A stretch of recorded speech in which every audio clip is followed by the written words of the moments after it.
আসসালামু আলাইকুম প্রিয় ভিউয়ার্স, আশা করি সবাই ভালো আছেন। আজকের ভিডিওতে আমি গুরুত্বপূর্ণ এবং বেশি ব্যবহৃত এমন কিছু ইংরেজি বাক্য নিয়ে হাজির হলাম। যারা বাংলাদেশ এবং বিভিন্ন দেশে আছেন, কাজের ক্ষেত্রে আপনাদের ইংরেজি ভাষা শেখা খুবই গুরুত্বপূর্ণ। তাই ইংরেজিতে কথা বলা শিখতে চাইলে এই ভিডিওটি সম্পূর্ণ দেখতে থাকুন। আগে খাওয়া তারপর কাজ, এই বাক্যটির ইংরেজি অর্থ হচ্ছে ইট ফার্স্ট দেন ওয়ার্ক। এখানে ইট অর্থ খাওয়া, ফার্স্ট অর্থ প্রথমে বা আগে, দেন অর্থ তারপর, ওয়ার্ক অর্থ কাজ। ইট ফার্স্ট দেন ওয়ার্ক, আগে খাওয়া তারপর কাজ। দ্রুত কাজটি শেষ করো, এই বাক্যটির ইংরেজি অর্থ হচ্ছে ফিনিশ দ্য ওয়ার্ক কুইকলি। এখানে ফিনিশ অর্থ শেষ করা, ওয়ার্ক অর্থ কাজ, দ্য ওয়ার্ক অর্থ কাজটি, কুইকলি অর্থ দ্রুত। ফিনিশ দ্য ওয়ার্ক কুইকলি, দ্রুত কাজটি শেষ করো। আমি এটা করতে পারবো না, এই বাক্যটির ইংরেজি অর্থ হচ্ছে আই কান্ট ডু ইট। এখানে আই অর্থ আমি, ক্যান অর্থ পারা, কান্ট অর্থ পারবো না, ডু অর্থ করা, ইট অর্থ এটা। আই কান্ট ডু ইট, আমি এটা করতে পারবো না। সামান্য কাজ বাকি, এই বাক্যটির আরবি অর্থ হবে আ লিটল ওয়ার্ক রিমেইন। এখানে এ লিটল অর্থ হচ্ছে সামান্য, ওয়ার্ক অর্থ কাজ, রিমেইন অর্থ বাকি থাকা। আ লিটল ওয়ার্ক রিমেইন, সামান্য কাজ বাকি। আমি কাজ শেষে আসব, এই বাক্যটির ইংরেজি অর্থ হচ্ছে I will come after work. এখানে আই অর্থ আমি, কাম অর্থ আসব, আফটার ওয়ার্ক অর্থ কাজের পরে বা কাজ শেষে। I will come after work, আমি কাজ শেষে আসব। তুমি আমার সাথে এসো, এই বাক্যটির ইংরেজি অর্থ হচ্ছে ইউ কাম উইথ মি। এখানে ইউ অর্থ তুমি, কাম অর্থ এসো, উইথ অর্থ সাথে, মি অর্থ আমার। ইউ কাম উইথ মি, তুমি আমার সাথে এসো। আমি একা যেতে পছন্দ করি না, এই বাক্যটির ইংরেজি অর্থ হচ্ছে I don't like going alone. এখানে আই ডোন্ট লাইক অর্থ আমি পছন্দ করি না, গোয়িং অর্থ যেতে, অ্যালোন অর্থ একা। I don't like going alone, আমি একা যেতে পছন্দ করি না। আমি একা যেতে ভয় পাচ্ছি, এই বাক্যটির ইংরেজি অর্থ হচ্ছে I M afraid go alone. এখানে আই অ্যাম অর্থ আমি, অ্যাফ্রাইড অর্থ ভয় পাওয়া, গো অর্থ যাওয়া, অ্যালোন অর্থ একা। I am afraid go alone, আমি একা যেতে ভয় পাচ্ছি। আমি তোমার সাথে যাব, এই বাক্যটির ইংরেজি অর্থ হচ্ছে I will go with you. এখানে আই অর্থ আমি, গো অর্থ যাওয়া, উইথ অর্থ সাথে, ইউ অর্থ তোমার। I will go with you, আমি তোমার সাথে যাব। তুমি ভয় পেও না, এই বাক্যটির ইংরেজি অর্থ হবে ইউ ডোন্ট বি অ্যাফ্রাইড।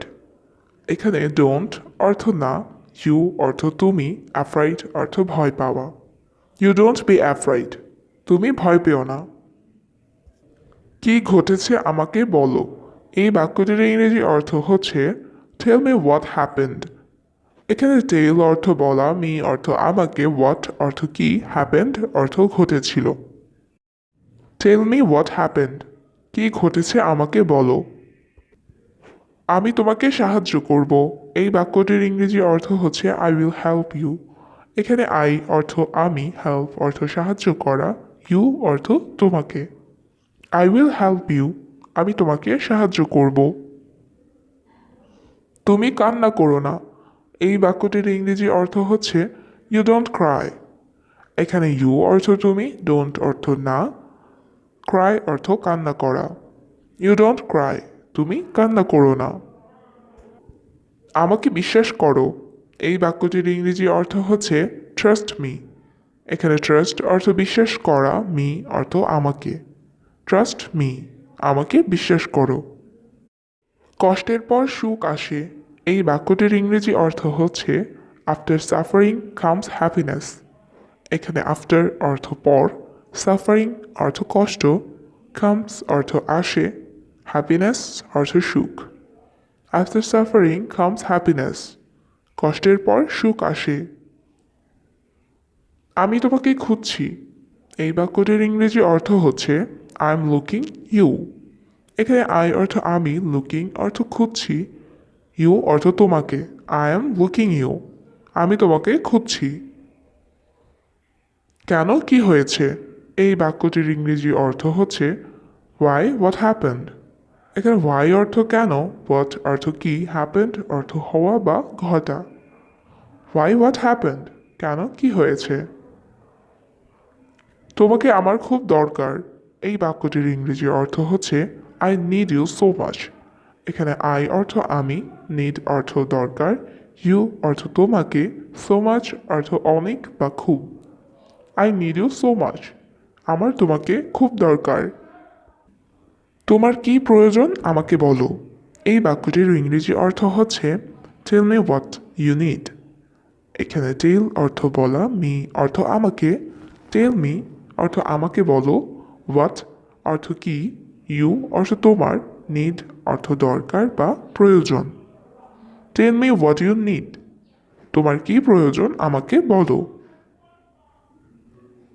তুমি কি আমার জন্য কিছু করতে পারবে? এই বাক্যটির ইংরেজি অর্থ হবে can you do something for me. এখানে ক্যান অর্থ পারা, ইউ অর্থ তুমি, ডু অর্থ করা, সামথিং অর্থ কিছু, ফর অর্থ জন্য, মি অর্থ আমার। Can you do something for me, তুমি কি আমার জন্য কিছু করতে পারবে? অবশ্যই আমি পারবো। এই বাক্যটির ইংরেজি অর্থ হচ্ছে of course I can.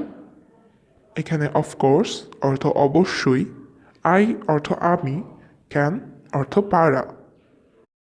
Of course I can, অবশ্যই আমি পারবো। আমার কিছু টাকা দরকার। এই বাক্যটির ইংরেজি অর্থ হচ্ছে আই নিড সাম মানি। এখানে আই অর্থ আমি, নিড অর্থ দরকার, সাম অর্থ কিছু, মানি অর্থ টাকা। আই নিড সাম মানি, আমার কিছু টাকা দরকার। তোমার কত টাকা দরকার? এই বাক্যটির ইংরেজি অর্থ হচ্ছে how much money do you need. এখানে হাউ মাচ অর্থ কত, মানি অর্থ টাকা, ইউ অর্থ তোমার, নিড অর্থ প্রয়োজন।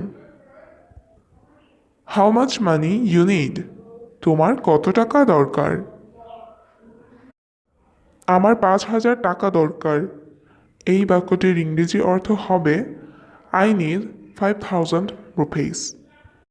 এখানে আই নিড অর্থ আমার দরকার, 5,000 অর্থ 5,000, রুপিস অর্থ টাকা। আই নিড 5,000 রুপিস, আমার 5,000 টাকা দরকার।